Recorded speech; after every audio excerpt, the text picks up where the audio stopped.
Olá, caros irmãos, sejam bem-vindos ao canal Caminho Ortodoxo. Antes de seguirmos com o tema do vídeo, pedimos como de praxe para que nos ajude a divulgar nosso trabalho. Deixe seu like no vídeo, inscreva-se em nosso canal e, caso goste do conteúdo, compartilhe com seus amigos interessados no tema. No vídeo de hoje vamos falar de forma breve e direta sobre um tema relevante, a interpretação patrística de um dos textos bíblicos mais invocados por defensores do papismo, Mateus 16:18. Vejamos. E eu também te digo que tu és Pedro, e sobre esta pedra eu edificarei a minha igreja, e as portas do inferno não prevalecerão contra ela. E eu te darei as chaves do reino do céu. E tudo quando tu ligares na terra será ligado no céu, tudo quando tu desligares na terra será desligado no céu. Esse texto do Evangelho de Mateus é repetido pelos católicos romanos em todo canto na internet. Quando éramos católicos romanos, era um texto fundamental no nosso entendimento do papado. Mas após um tempo, constatamos que nossa interpretação parecia não estar de acordo com a unanimidade dos santos padres, como ordenava o próprio Concílio de Trento quando disse que nem tão pouco a Escritura deve ser interpretada contra o unânime consentimento dos santos padres. Mas poucos começamos a perceber que os santos padres nunca interpretaram essa passagem no sentido de um poder absoluto ou supremacia pertencente a Pedro. Muito menos que esse poder permaneceu com um só bispo que seria seu sucessor de maneira única em Roma. Percebemos que havia um grande salto lógico em nossa mente quando líamos essas passagens. O raciocínio se seguia mais ou menos assim: Pedro é a pedra sobre qual Cristo fundou a igreja. Pedro recebeu o poder das chaves. Logo, Pedro tinha esse poder, uma supremacia, sobre todos os outros apóstolos. Então, essa passagem está falando do poder recebido pelo bispo de Roma, pois ele é o sucessor de Pedro e um só deveria ter esse poder, assim como só Pedro o tinha sobre todos os apóstolos, cleros e fiéis. Pelo contrário, os santos padres entenderam que todos os apóstolos receberam o mesmo poder de Pedro e sobre todos eles a igreja foi fundada. O papel de Pedro na narrativa bíblica é inquestionável. Ele é o primeiro dos apóstolos, o que fala pelo grupo apostólico. Mas querer ver nisso um papel de autoridade absoluta com o poder de decisão unilateral é ir muito além do que o texto nos apresenta. Na verdade, isso vai diretamente contra o testemunho patrístico. São João Crisóstomo, por exemplo, é claro ao afirmar que as ações de Pedro estavam fundamentadas no consenso dos demais apóstolos, evidenciando a lógica conciliar que permeava o colégio apostólico. Vejamos.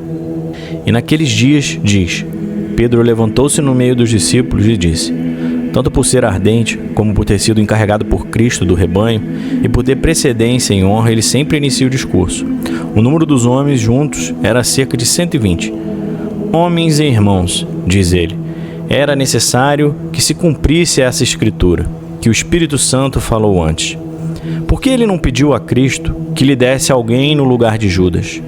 É melhor assim como está, pois, em primeiro lugar, eles estavam ocupados com outras coisas. Em segundo lugar, da presença de Cristo com eles, a maior prova que poderia ser dada era esta: assim como ele escolheu quando estava entre eles, e assim o fez agora, estando ausente. Ora, isto não era pouca coisa para a sua consolação.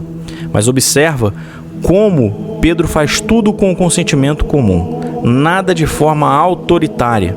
E ele não fala assim sem um significado, mas observa como ele os consola a respeito do que havia acontecido. De fato, o que havia acontecido lhes causara não pouca consternação, pois se há muitos agora que discutem esse fato, o que podemos supor que eles teriam dito naquela época? Mesmo o Papa São Leão Magno, frequentemente citado por estudiosos como aquele que deu início ao processo de enfatizar uma ligação especial entre o Papa de Roma e São Pedro, processo esse que, após séculos de constante acúmulo de poder e centralização, desembocaria na concepção latina moderna, afirma expressamente que o poder das chaves concedido a Pedro foi igualmente conferido a todos os apóstolos, sendo Pedro individualizado entre os apóstolos por ser proposto como modelo a ser seguido por todo o colégio apostólico. Vejamos. Sobre esta pedra edificarei a minha igreja, e as portas do inferno não prevalecerão contra ela. Sobre esta fortaleza, disse, edificarei o templo eterno, e a sublimidade da minha igreja, que há de ser introduzida no céu, se elevará sobre a firmeza dessa fé. A porta do inferno não prevalecerão contra esta confissão, nem os vínculos da morte prendê-la-ão. Esta palavra, pois, é a palavra da vida, E assim como só ergue aos céus os que confessam, do mesmo modo mergulha ao inferno os que a negam. Por isso é dito a São Pedro: eu te darei as chaves do reino dos céus. E o que ligares na terra ficará ligado nos céus, e o que desligares na terra ficará desligado nos céus. Transmitiu-se, é certo, também aos demais apóstolos o exercício deste poder, mas não foi em vão o confiado a um refere a todos. Efetivamente, é entregue de modo singular a Pedro, porque o modo de agir de Pedro é proposto a todos os chefes da igreja. Permanece o privilégio de Pedro onde quer que se emita um julgamento baseado em sua equidade. Também não encontramos justificativas plausíveis e patrísticas para afirmar que apenas o bispo de Roma teria recebido tal poder.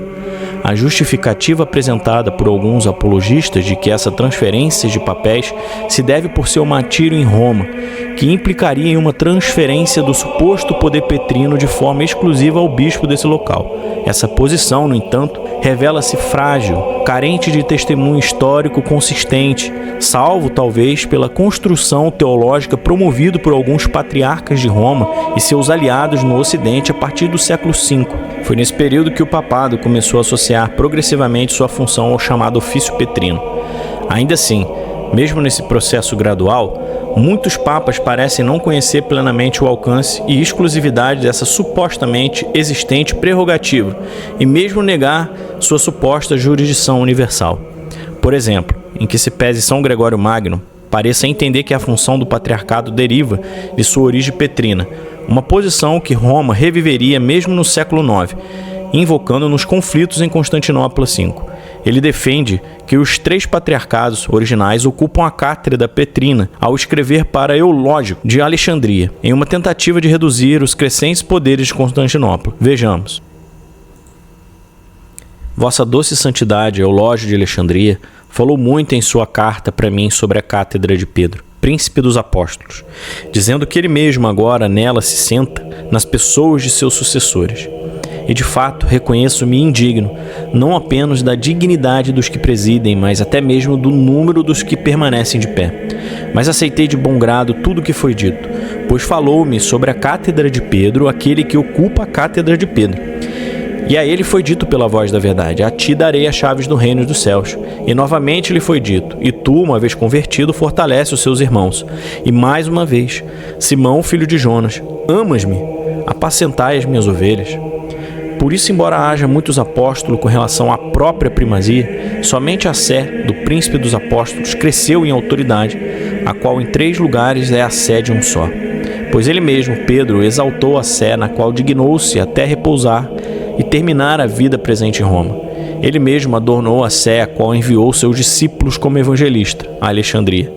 Ele mesmo estabeleceu a sé, na qual, embora fosse deixá-la, sentou-se por 7 anos em Antioquia, sendo, portanto, a sé de um só e uma só sé, sobre a qual, por autoridade divina, 3 bispos agora presidem. Qualquer bem que eu ouça de ti, a mim o imputo. Igualmente, aparentemente sem conhecimento de supostamente deter jurisdição universal, uma espécie de jurisdição que, segundo Sitzienski, em sua mente, nenhum bispo, nem mesmo o bispo de Roma, poderia deter. Ele expressamente a denuncia, entendendo sem meias palavras que um poder dessa natureza implica, na prática, em remover o episcopado de seus irmãos. Nesse sentido, ele afirma em sua epístola ao patriarca de Constantinopla, queixando-se de seu título ecumênico, equivocadamente compreendido como a invocação de jurisdição universal. Vejamos.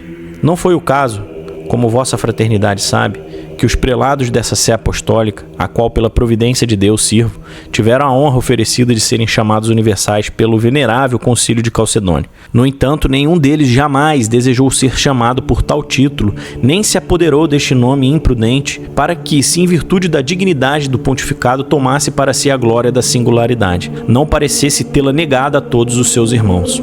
Nesse sentido, afirma ainda Sitzienski que, embora São Gregório utilizasse o discurso petrino e invocasse as relíquias de São Pedro, ele não entendia que a sua comunicação aos demais bispos fosse uma exclusividade romana. Vejamos. Segundo John Meyendorff, embora Gregório enfatizasse a origem petrina do poder episcopal, ele não considerava que esse poder fosse comunicado aos outros bispos somente por meio de Roma. Ele é, portanto, uma testemunha importante da eclesiologia da comunhão, que manteve o Oriente e o Ocidente unidos durante o primeiro milênio da história cristã. Seus escritos contra o título de patriarca ecumênico afirmavam os direitos dos bispos individuais contra as pretensões universalistas de qualquer bispo, até mesmo do bispo de Roma, promovendo um modelo de colegialidade episcopal que seria refinado por autores posteriores. Aos seus colegas bispos, ele reconhecia sua essencial igualdade, escrevendo a Eulógio: Tu me falas, dizendo, assim como ordenastes. Peço-te, remova essa palavra ordenastes de meus ouvidos, pois sei quem sou e quem tu és, pois és para mim um irmão em dignidade, um pai em moralidade. E assim, não te ordenei, mas cuidei de indicar o que me pareceu certo. Uma visão de um papa absolutamente incompatível com a visão do papado posteriormente desenvolvida e defendida com unhas e dentes pelos apologistas latinos como supostamente sempre existente na Igreja. Sejamos claros, a presença das relíquias dos príncipes dos apóstolos Pedro e Paulo em Roma foi certamente um dos fatores que contribuíram para essa elevação da sé romana como primaz de honra na Igreja. Isso conferiu a Roma uma preeminência especial entre as comunidades de tradição paulina e petrina, especialmente no mundo latino, que viria a se consolidar no Patriarcado do Ocidente, o maior e mais influente dos 5 grandes patriarcados da cristandade antiga. Mas nenhum padre, seja ele grego, siríaco ou latino, nem mesmo a interpretação dos próprios bispos romanos, que gradativamente associavam cada vez mais a sua figura àquela de Pedro, comentou essa passagem dizendo: Veja, esse poder descrito é a autoridade suprema do bispo da cidade de Roma, com jurisdição direta e imediata sobre todo bispo e fiel no planeta. Não, geralmente os bispos do Ocidente e Oriente atribuíam essas chaves ao seu próprio ofício episcopal e sacerdotal. Com frequência relacionavam o ligar e desligar com o perdoar e reter pecados de João 20 e 23, que é o momento onde Pedro de fato recebe as chaves, e com ele todos os outros apóstolos. Tanto na Bíblia quanto na patrística éramos nós que, sem perceber, líamos Pedro e introjetávamos mentalmente bispo de Roma no lugar. De fato, como bem pontua o famoso acadêmico Sitcensky, nós caímos no erro comum de, em meio às intensas disputas apologéticas sobre o papado, enxergar Mateus 16 uma referência a um suposto ministério petrino exclusivo, que sequer era conhecido pelos pais como parte do texto para o começo de conversa. Vejamos. Em seu zelo para reivindicar os padres como seus aliados na luta, nenhum dos lados parecia disposto a reconhecer a simples verdade de que, com poucas exceções e exegese patrística de Mateus 16, nada tinha a ver com a existência de um ministério petrino contínuo na Igreja. É verdade que isso mudou um pouco uma vez que os bispos de Roma começaram a conectar seu ministério ao de Pedro, mas mesmo após o século V, isso raramente ocorria fora dos escritos dos próprios papas. Para a maioria dos padres, Mateus 16 não era um comentário sobre os poderes do Papa, mas sim uma reflexão sobre a confissão messianidade de Jesus e a recompensa apropriada dada por Cristo ao homem que a fez. Aos poucos passamos a olhar essa passagem com outro olhar, buscando um guia na interpretação dos santos padres. Geralmente muitos começam a se digladiar sobre se existe uma diferença real entre Petra e Petros, ou se a pedra é Pedro, ou a fé de Pedro, ou o próprio Cristo, etc. Para nós, porém, esse debate não resolveria a questão sobre o papado. Observamos que todas essas interpretações supracitadas estão representadas nos escritos dos santos padres em maior ou menor grau. Alguns padres interpretaram essa passagem de mais de uma maneira em seus escritos. Sobre a interpretação de Jesus ser a pedra, ela faz sentido quando levamos em conta todas as referências proféticas a Jesus como sendo a pedra. Mas ela parece não se encaixar no contexto todo da passagem onde o foco está em Pedro e o que ele está recebendo de Cristo, e não Cristo tentando se firmar como sendo a pedra ao diminuir o apóstolo Pedro, como interpretam alguns. A explicação mais plausível, como diz São Jerônimo em seu comentário ao Evangelho de Mateus, livro 2, capítulo 17, é que Jesus está comunicando sua qualidade de rocha a Pedro, assim como ele sendo a luz do mundo, comunica a qualidade de ser luz do mundo aos apóstolos. Em Cristo nós tornamos também pedras vivas, como os apóstolos e profetas. Não é nada problemático para a teologia ortodoxa a interpretação de que Pedro é a pedra de Mateus 16. Recentemente, até grandes expoentes da exegese protestante, como D.A. Carson, concordam que a pedra ali é o próprio Pedro. No cenário brasileiro, o conhecido comentário protestante Novo Testamento Interpretado versículo por versículo, de Russell Norman Chaplin, também admite essa interpretação como sendo a mais provável, mesmo o autor sendo um ferrenho anticatólico. Um ponto forte para essa interpretação é o antigo texto siríaco-aramaico, que parece revelar o que estaria por trás do texto grego de São Mateus.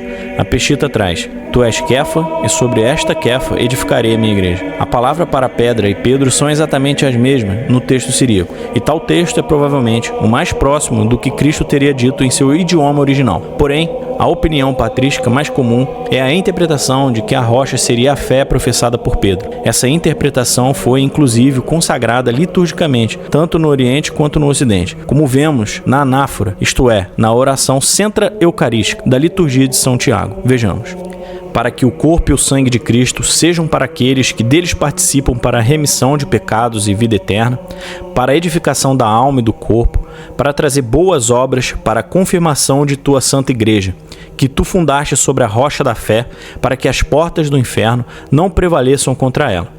E no antigo rito latino, na coleta da vigília de São Pedro e São Paulo, concedei-nos, pedimos, Deus onipotente, que não permitais que sejamos abalados por quaisquer perturbação, a quem fortalecestes na rocha da confissão apostólica. Porém, mesmo quando os santos padres interpretavam a pedra como sendo a fé de Pedro, eles não estavam necessariamente desassociando isto da própria pessoa de Pedro. O sentido claro da passagem é revelado no verso seguinte: pois Cristo diz que entregaria as chaves ao próprio Pedro e não abstratamente a sua fé. Concordamos que não se pode interpretar a pedra nessa passagem como sendo a fé de Pedro, desconsiderando completamente a pessoa de Pedro. As duas coisas andam juntas, pois a confissão de fé resultou em algo concreto ao confessor. Isso é algo que o próprio São Gregório Palamais afirma. São Pedro é o principal apóstolo e pedra fundamental da igreja, e também a divina liturgia da igreja. Hoje, Cristo a rocha glorifica Pedro, a rocha da fé e líder dos apóstolos, com a mais alta honra, juntamente com Paulo e a companhia dos 12, cuja memória celebramos com avidez de fé, dando glória àquele que os glorificou. Tendo dito isso, vamos para os pontos onde a interpretação tardia da Igreja Romana destoa da unanimidade patrística e da fé primitiva. Quando Cristo diz: Tu és Pedro, e sobre esta pedra edificarei minha igreja. Entendemos que a confissão de fé de Pedro em Cristo o tornou uma pedra, um fundamento, sobre a qual Cristo edificaria sua igreja. Mas Cristo não diz: sobre esta pedra apenas é que eu edificarei a minha igreja. Nada na frase aponta que Pedro seria a única pedra de edificação. Logo depois é dito: eu te darei as chaves do reino dos céus. E não, eu estou lhe dando as chaves. Tanto o termo edificarei quanto darei são verbos no futuro do indicativo, que expressa a ocorrência de uma ação no tempo futuro. Ou seja, Cristo aponta para algo que não aconteceu naquele momento, mas ainda iria acontecer. Outro ponto é que Pedro é o primeiro que recebe a promessa de que receberia as chaves, mas Cristo não diz: eu darei apenas a ti as chaves do reino. Esta cena não mostra Pedro recebendo a chave sozinho, mas uma promessa de que ele a receberia, sem indicar quando ou se apenas ele as receberia. Mas os papistas são induzidos a ler: eu estou dando somente a ti as chaves do reino dos céus. Os santos padres, inspirados pelo Espírito Santo, interpretavam que na pessoa de Pedro as chaves foram prometidas aos apóstolos e à igreja como um todo. Santo Agostinho vai dizer: vejamos, expliquei esta palavra do Senhor: tu és Pedro, e sobre esta pedra edificarei a minha igreja. No sentido de que essa pedra é aquela que Pedro confessou quando disse: tu és Cristo, o Filho do Deus vivo. Dessa forma, Pedro, tomando o seu nome desta pedra, representou a pessoa da igreja, que é edificada sobre ela e que recebeu as chaves do reino dos céus. Pois não foi dito a ele: você é a pedra, Petra, mas você é Pedro, Petros. Ainda Santo Agostinho, em seu tratado sobre o Evangelho de João, diz: mas quando lhe foi dito: eu te darei as chaves do reino dos céus, e tudo que ligares na terra será ligado nos céus, e tudo que desligares na terra será desligado no céu, ele representava a Igreja Universal. O abade beneditino Pastor Cássio Radberto ensina que, no entanto, Pedro fez uma confissão de coração tão profunda e extensa que sua confissão é modelo para todos os apóstolos. E assim como nele, todos os apóstolos são interrogados por Cristo simultaneamente. E assim nele, há uma resposta única de todos, sobre a qual a igreja se funda e contra a qual as portas do inferno não prevalecerão. Isso é confirmado em Mateus 18, onde fica muito claro que todos os apóstolos receberiam o poder de ligar e desligar. Vejamos. Em verdade vos digo que tudo que ligardes na terra será ligado no céu, e tudo que desligardes na terra será desligado no céu. Todos os termos estão na segunda pessoa do plural.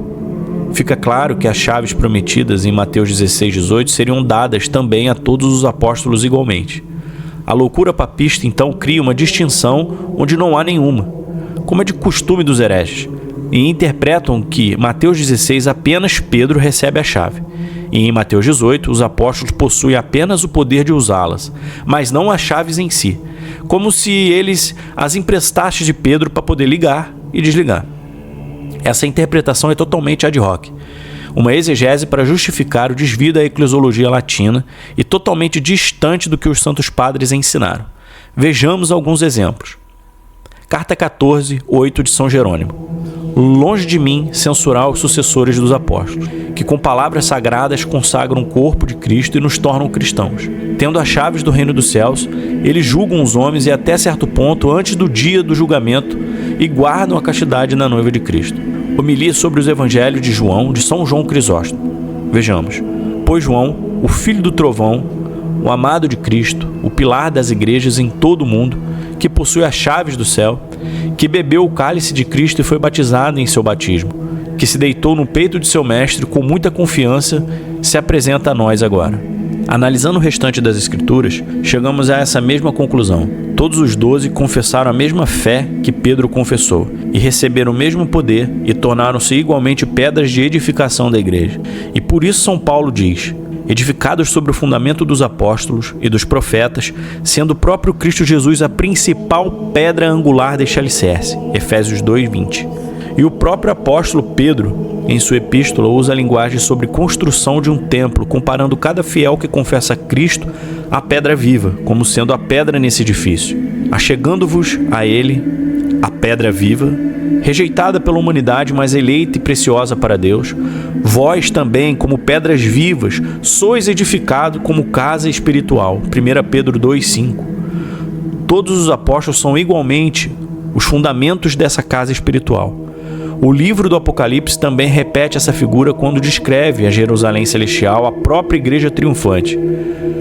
O muro da cidade tinha 12 fundamentos, e neles estavam gravados o nome dos 12 apóstolos do Cordeiro. Apocalipse 21:14. Pedro não é a única rocha sobre a qual a igreja foi edificada. Os 12, como um todo, também são rochas e fundamentos, e é sobre eles que Cristo construiu sua igreja. Em nenhum momento na visão joanina, o nome de Pedro é tratado como um fundamento distinto ou superior aos demais apóstolos. Simão recebeu um novo nome, porque sua confissão de fé o tornou uma pedra, uma rocha e edificação. E isso foi dado como modelo para que todos os apóstolos, seguindo seu exemplo e professando a mesma fé, também se tornassem pedras fundamentais da igreja. Nesse sentido, além da já mencionada citação de São Leão Magno, encontramos o mesmo ensinamento em São Jerônimo. Vejamos. A pedra é Cristo, que deu aos seus apóstolos o direito de serem chamados pedras, tendo dito: Tu és Pedro, e sobre esta pedra edificarei a minha igreja, e as portas do inferno não prevalecerão contra ela. A mudança de nome, como visto, em nada implica algo parecido com uma tardia eclesiologia latina, servindo apenas para revelar o papel apostólico e, consequentemente, o episcopado, no qual Pedro teve primazia. Uma primazia de confissão e, consequentemente, de honra, mas não supremacia sobre os outros. Nesse sentido, Sitchinski, ao comentar sobre Pedro histórico, apresenta uma visão aparentemente alinhada com a teologia ortodoxa, afirmando: vejamos. Teologia ortodoxa tradicionalmente descreveu ele, Pedro, como mestre do coro, exercendo não poder sobre as outras figuras apostólicas, mas uma liderança autorizada no contexto de autoridade apostólica compartilhada. No entanto, qualquer um que escolhe definir a única natureza do papel de Pedro entre os 12, um fato ecumenicamente importante se destaca. Sua liderança entre os 12 durante a vida de Jesus, o que poucos agora duvidam, nunca parece ter envolvido qualquer tipo de autoridade sobre eles. Quando afirmamos que todos os apóstolos igualmente receberam as chaves, símbolo da função episcopal, alguns podem questionar, em uma repentina crise de solo escriturismo papista: me mostre na Bíblia onde as chaves foram explicitamente dadas aos outros apóstolos. O mesmo, no entanto, pode ser igualmente indagado de Pedro, onde há um texto onde ele as recebe explicitamente. Simplesmente não há, mas somente uma promessa. Se Pedro recebeu somente uma promessa, e segundo os santos padres em sua pessoa representando a igreja, todos já receberam. Então, quanto é que elas se cumpriram de fato? Vamos aos santos padres. São Dionísio, o Areopagita. Da mesma forma, a título de revelador do julgamento divino, o sumo sacerdote, o bispo, possui o poder de excomungar. Não que a sapientíssima tearquia, divindade, caso ousemos dizer, se dobre servilmente a todos os seus caprichos, mas porque obedece ao Espírito, que é o princípio de todo sacramento e que se exprime por sua boca, porque é em razão de seu demérito que ele excomunga aqueles que Deus já julgou. Com efeito, está escrito: recebei o Espírito Santo, aqueles a quem perdoardes os pecados serão perdoados, aqueles a quem os retiverdes serão retidos. E aquele que recebeu a revelação divina do Pai Santíssimo é dito segundo a Escritura: o que tiver desligado sobre a terra também será desligado nos céus. Indica-se com isso que ele, Pedro, e todos os hierarcas como ele, segundo as revelações que recebem dos julgamentos do Pai, têm por permissão e missão, a título de reveladores e intérpretes, admitir os amigos de Deus e excluir os ímpios. Quando Pedro pronunciou as santas palavras teológicas em Mateus 16,16, não foi, conforme testemunha as Escrituras, por sua própria iniciativa, nem por uma revelação da carne e do sangue, mas de maneira inteligível e sobre a moção do Deus que o iniciou nos mistérios divinos. Da mesma maneira, os hierarcas, estes homens de Deus, devem usar seus poderes hierárquicos apenas à medida que são movidos pela própria tearquia, divindade, princípio de todo sacramento, e os outros homens devem obedecer aos hierarcas, ao menos cada vez que operam a títulos de hierarcas, como aos homens que o próprio Deus inspira. Porque foi dito: aquele que vos rejeita, a mim rejeita. Lucas 10,16. São Cipriano. Se alguém considerar e examinar essas coisas, não haverá necessidade de discussões e argumentos prolongados. Há uma prova fácil para a fé e um breve resumo da verdade. O Senhor fala a Pedro dizendo: eu te digo que tu és Pedro, e sobre essa pedra edificarei a minha igreja, e as portas do inferno não prevalecerão contra ela. Eu te darei as chaves do reino dos céus, e tudo que ligares na terra será ligado também nos céus, e tudo que desligares na terra será desligado nos céus. Mateus 16, 16, 18. E novamente a este ele diz, após sua ressurreição: apacenta as minhas ovelhas. Embora todos os apóstolos, após a ressurreição, ele conceda igual poder, e diz: assim como o Pai me enviou, também eu vos envio. Recebei o Espírito Santo. A quem perdoardes os pecados, ser-lhe-ão perdoados. A quem retiveres os pecados, ser-lhe-ão retidos. João 20, 21. No entanto, para que pudesse estabelecer a unidade, ele organizou, por meio de sua autoridade, a origem dessa unidade, como começando de um. Certamente os demais apóstolos também eram iguais a Pedro, dotados de participação semelhante, tanto em honra quanto em poder. Mas o princípio procede da unidade. O episcopado é um só, do qual cada um detém a sua parte na totalidade. A igreja também é uma só, que se espalha por toda parte e se transforma em uma multidão por meio do aumento da fecundidade, assim como há muitos raios de sol, mas uma só luz. Santo Agostinho: por causa do trigo que agora geme em meio ao joio, e cuja quantidade armazenada nos celeiros será manifestada na última purificação, ela, a igreja, recebeu as chaves do reino dos céus, para que por meio da obra do Espírito Santo, o perdão dos pecados pelo sangue de Cristo possa ocorrer. Nessa igreja, revive a alma que havia morrido para o pecado para ser vivificada com Cristo, por cuja graça fomos salvos. Ainda Santo Agostinho: porque a rocha, Petra, era Cristo, e sobre este fundamento foi também edificado o próprio Pedro, porque ninguém pode pôr outro fundamento além do que já está posto, o qual é Cristo Jesus. A igreja, portanto, que está reunida em Cristo, recebeu dele as chaves do reino dos céus na pessoa de Pedro, ou seja, o poder de ligar e desligar pecados. Pois o que a igreja é essencialmente em Cristo, de forma representativa, é Pedro na rocha, Petra, e nessa representação Cristo deve ser entendido como a rocha, Pedro como a igreja. São João Crisóstomo: Porque os que habitam a terra e nela fazem a sua morada, foi confiada a administração das coisas que estão nos céus, e receberam uma autoridade que Deus não concedeu aos anjos nem aos arcanjos, porque não lhes foi dito: tudo o que ligardes na terra será ligado nos céus, e tudo o que desligarem na terra será desligado nos céus. Os que governam sobre a terra têm de fato autoridade para ligar, mas somente o corpo, ao passo que essa ligação de Mateus 18 se apodera da alma e penetra nos céus. E o que os sacerdotes fazem aqui embaixo, Deus ratifica lá em cima. E o mestre confirma a sentença de seus servos. Pois de fato, o que é senão toda sorte de autoridade celestial que ele lhes deu quando diz: a quem remitirdes os pecados, eles serão remitidos, e a quem retiverdes os pecados, eles serão retidos. Que autoridade poderia ser maior do que essa? São Beda, o Venerável.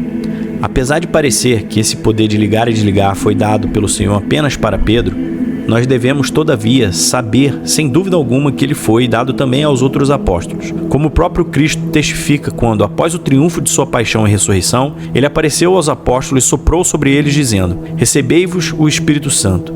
Se perdoardes o pecado de alguém, lhes serão perdoados. Se retiverdes o pecado de alguém, estarão retidos. De fato, até hoje o mesmo ofício é confiado à igreja inteira em seus bispos e presbíteros. Rábano Mauro: tudo que ligares na terra será ligado nos céus, e tudo que desligares na terra será desligado nos céus. Embora esta autoridade de ligar e desligar pareça ter sido dada somente a Pedro pelo Senhor, sem dúvida alguma, ela também é conferida aos outros apóstolos, como testemunha o próprio Senhor, que após o seu triunfo da paixão e ressurreição, apareceu a eles, soprou neles e disse a todos: recebei o Espírito Santo. Aqueles cujos pecados perdoardes serão perdoados, e aqueles cujos pecados retiverdes serão retidos. João 20, 23.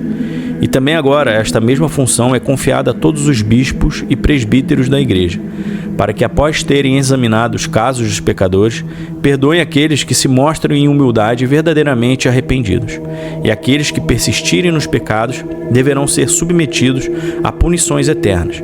Portanto, a todos os eleitos da igreja, como dissemos, é conferido a autoridade de ligar e desligar, de acordo com a gravidade dos pecados ou o grau de arrependimento. Resumo da interpretação patrística. A promessa das chaves é dada a todos através de Pedro, cabeça do colegiado apostólico, que em sua pessoa estava representando toda a igreja. Elas são mencionadas como sendo propriedades e responsabilidade de todos os apóstolos e futuros pastores da igreja em Mateus 18, ao julgarem as contendas e pecados entre os irmãos. Mas as chaves são dadas de fato em João 20, 23, quando é dado aos apóstolos o poder do Espírito Santo para perdoardes ou reterdes os pecados, conforme seu julgamento. As raízes antipatrísticas do papado. Um vídeo muito conhecido no meio apologético romano é a palestra As Raízes Judaicas do Papado, do Dr. Brent Pitre, um estudioso bíblico católico romano. Nessa palestra ele apresenta diversos registros que a tradição judaica preservou sobre os elementos citados em Mateus 16, e a maneira como os rabinos, e muito provavelmente os judeus da época de Cristo, entendiam esses termos. Na época isso nos parecia muito convincente, porém, analisando melhor os argumentos, tivemos que mudar a nossa opinião. Ainda que concordamos com muitos pontos do que foi apresentado por Pitre, são informações interessantíssimas, porém concluímos que ele acaba errando o alvo ao aplicá-las ao papado, uma posição sem qualquer suporte patrístico.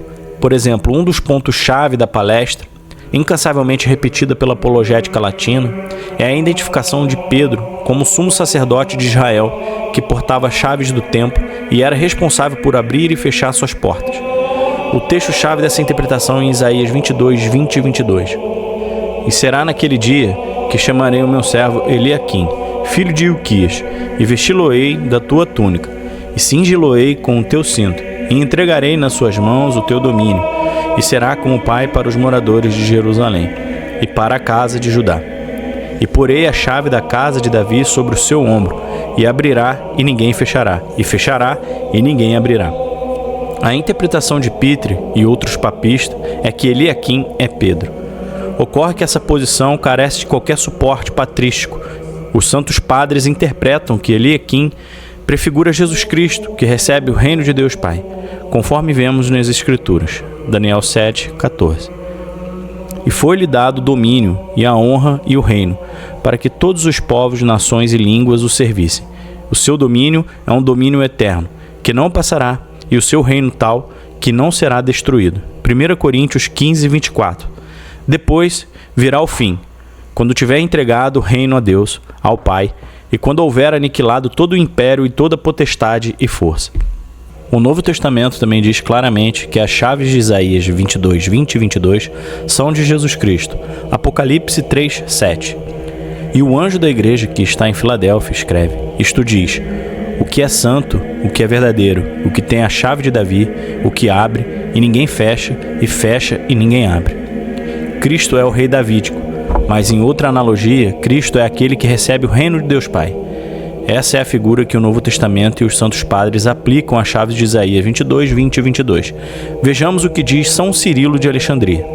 Essa narrativa não se afasta da história, pois ainda é dirigida contra Somnã, o chefe de família que recebeu a glória do sacerdócio, mas abusou tanto dela e oprimiu de tal forma todos os que se aproximavam dele, que se tornou um homem intoleravelmente cobiçoso, e não havia nada vergonhoso que ele não fizesse. Portanto, depois que ele foi expulso, ou seja, levado para uma terra vasta e sem medida, chamarei, diz ele, naquele tempo meu servo Eliaquim, filho de Ilquias. Ao chamá-lo de seu servo, ele testificou de sua obediência, e que lhe concederia a glória do sacerdócio, o que demonstrou ao prometer colocar uma coroa sobre ele e dizer que lhe daria um manto, uma casa e autoridade, ou seja, poder para governar o povo sobre sua responsabilidade. Além disso, ele testificou que seria um homem de boas maneiras, não arrogante como Sonã, mas como um pai fiel e bom. Portanto, ele será estabelecido num lugar de fidelidade, ou seja, firmemente guardado e firmemente estabelecido para ele, de modo que todo homem nobre e glorioso estará disposto a depositar sua esperança nele, não como em Deus, pois isso lhe falta muito, mas como um pai amoroso. E ele diz que guardará e protegerá o pequeno e o grande, e serão tão amados que as pessoas sujeitas a ele ficarão como que penduradas nele. E isso, como eu disse, nos apresenta uma narrativa histórica. Pensamos, entretanto, que o significado mais profundo do discurso novamente nos aponta para o mistério de Cristo, sendo por natureza Deus e Senhor de todos, e recebendo o serviço de todos, quando ele se tornou homem, ele também se tornou nosso sumo sacerdote. E é dito dele que ele recebeu a glória de Davi, isto é, o governo e a realeza sobre Israel. Nós, porém, não chamamos Israel segundo a carne, mas Israel espiritual. Mas quando ele diz, eu chamarei Eliaquim, cujo nome é interpretado como a ressurreição de Deus, então ele diz, toda a glória da casa de seu pai penderá sobre ele. Isaías 22, 20 e 24. E que outra casa do Pai de Cristo poderia existir senão a igreja? Mas quem quer que seja glorioso nela confiará em Cristo, e não apenas aquele que é glorioso de acordo com o julgamento do mundo, mas mesmo que ele seja insignificante de acordo com esse julgamento, pois o Deus justo e não fingindo de todos os homens, ao contrário, recompensa cada um de acordo com a medida da sua idade espiritual, uma vez que em respeito espiritual alguns são pais, enquanto outros ainda são crianças, adolescentes e jovens. Além de atribuir a posse das chaves à pessoa errada, a interpretação de Pitre também coloca a igreja tendo um só sumo sacerdote. O Papa de Roma, os bispos como os meros auxiliares, como era a relação dos sacerdotes para como um sumo sacerdote. Essa, porém, não é a visão patrística, que entendia que o papel do sumo sacerdote foi herdado pelos bispos, e de sacerdote pelos presbíteros, e o de levita pelos diáconos. Nesse sentido, São Clemente Romano afirma: o sumo sacerdote foram confiados ofícios litúrgicos particulares. Aos sacerdotes foi dignado seu lugar particular, e aos levitas foram impostos serviços particulares. O leigo está ligado aos preceitos leigos. Irmãos, cada um de nós, no seu próprio lugar, agradeça a Deus agindo com boa consciência, com dignidade, sem violar as regras que foram determinadas para sua função. Igualmente, as constituições apostólicas, pois estes bispos são seus sumos sacerdotes, como os presbíteros são seus sacerdotes, e seus diáconos atuam no lugar de levitas, como também são os vossos leitores, os vossos cantores, os vossos porteiros, as vossas diaconisas, as vossas viúvas, as vossas virgens e os vossos órfãos. Mas aqueles que está acima de todos, este é o sumo sacerdote. São Jerônimo também. Bispos, presbíteros e diáconos ocupam na igreja o mesmo cargo que eram ocupados por Arão, seus filhos e os levitas no templo. São Dionísio, ao falar da celebração de um rito fúnebre pelo bispo, chamado de hierarca por Dionísio, o identifica como o sacerdote, o sumo sacerdote. O divino hierarca reúne a Assembleia Sagrada. Se o falecido pertencia a uma das ordens clericais, ele é colocado ao pé do altar divino. E então o sumo sacerdote inicia com oração e ação de graças a Deus. Mas se o falecido for um dos santos monges ou das pessoas consagradas, o hierarca coloca na frente do santuário na entrada reservada ao clero. E só então ele recita a oração de ação de graças. Na vigília pascal da liturgia romana, o diácono é incumbido de cantar a oração exsultet, e nela segue a tradição de identificar sua função com a de um levita. Portanto, queridos amigos, permanecendo na impressionante glória dessa santa luz, invoquem comigo. Eu lhes peço a misericórdia de Deus Todo-Poderoso para que aquele que se agradou em me contar entre os levitas possa derramar sobre mim sua luz. Até mesmo a Igreja Romana atual, no Concílio Vaticano II, diz que o bispo deve ser considerado como o sumo sacerdote do seu rebanho, de quem deriva e depende de algum modo a vida dos fiéis em Cristo. Fazendo uma aplicação equivocada das informações coletadas da tradição judaica, Pitre acaba divergindo da maneira como a igreja entendeu a hierarquia eclesiástica, atribuindo o poder apostólico, que outrora é entendido como pertencente aos bispos, como algo dado unicamente ao Papa, tornando-o o bispo dos bispos e transformando os bispos em meros presbíteros do bispo de Roma. Mas essa não era a relação de Pedro com os outros apóstolos. A relação de Pedro para com os apóstolos não é de Cristo com os apóstolos, mas a de um arcebispo e seus bispos. Pedro se tornou cabeça, arque dos apóstolos, e este, sendo bispo, torna Pedro um arcebispo. Assim, São Leão é chamado em Calcedônia arcebispo do mundo inteiro. Esse título descrevia uma função específica nos sínodos das igrejas locais, e essa função nunca foi entendida como a de um bispo, com um poder absoluto que poderia decidir algo unilateralmente, mas um primeiro que não poderia agir sem o consentimento do seu sínodo, conforme ensina o Cânon Apostólico 34. Cabe aos bispos de todas as nações conhecer aquele que dentre eles é o primeiro ou chefe, reconhecê-lo como seu cabeça e abster-se de fazer qualquer coisa além do necessário, sem o seu conselho e aprovação. Mas em vez disso, cada um deles deve fazer apenas o que for necessário para a sua própria paróquia e para o território sob o seu comando, mas que nem mesmo esse, o cabeça, faça algo sem o conselho, consentimento e a aprovação de todos, pois assim haverá concórdia, e Deus será glorificado por meio do Senhor no Espírito Santo, o Pai, o Filho e o Espírito Santo. Havia nessa relação uma sinergia, não supremacia, entre corpo e cabeça, um não podendo agir sem o outro, não sem razão, como já visto. Pedro era chamado no Oriente de Corifaios, o mestre do coro, ou seja, o porta-voz do coro, cuja função é fazer os sentimentos e o entendimento do coro conhecido, representando-o, não o substituindo. Quando entramos no âmbito universal do concílio ecumênico, o bispo de Roma assumia, sim, a função de cabeça entre os patriarcas, ou seja, o papel de arcebispo entre os bispos do mundo inteiro. No entanto, não era sua confirmação isolada que conferia validade a um concílio. O que lhe dava autoridade era o fato de exercer esse papel dentro do corpo sinodal, como cabeça dos bispos reunidos, espelhando em escala universal o que já ocorria nos sínodos regionais das igrejas. E sejamos claros, do mesmo modo que em um sínodo local a cabeça tinha a função de presidir, mas não de impor decisões de forma unilateral, o mesmo se aplicava ao sínodo universal. Da mesma forma, assim como um presidente de um sínodo local podia ser deposto caso falhasse em sua função e outro colocado em seu lugar. Isso também era possível no nível de concílio ecumênico. Em suma, o modelo eclesiológico que emerge da tradição, das escrituras e dos próprios concílios ecumênicos é claramente sinodal e conciliar. Pedro, embora desempenhe um papel importante como figura de unidade e confissão, não é apresentado como soberano absoluto, mas como parte de um colégio apostólico no qual todos compartilham na mesma autoridade recebida por Cristo. Nesse sentido, desempenhando o papel de Pedro no sínodo universal, a história da igreja, especialmente nos primeiros séculos, testemunha uma estrutura na qual Roma era honrada, mas não soberana, respeitada, mas não infalível. Bom, é isso. Um bom final de semana e procure uma igreja ortodoxa mais próxima da sua casa. Forte abraço.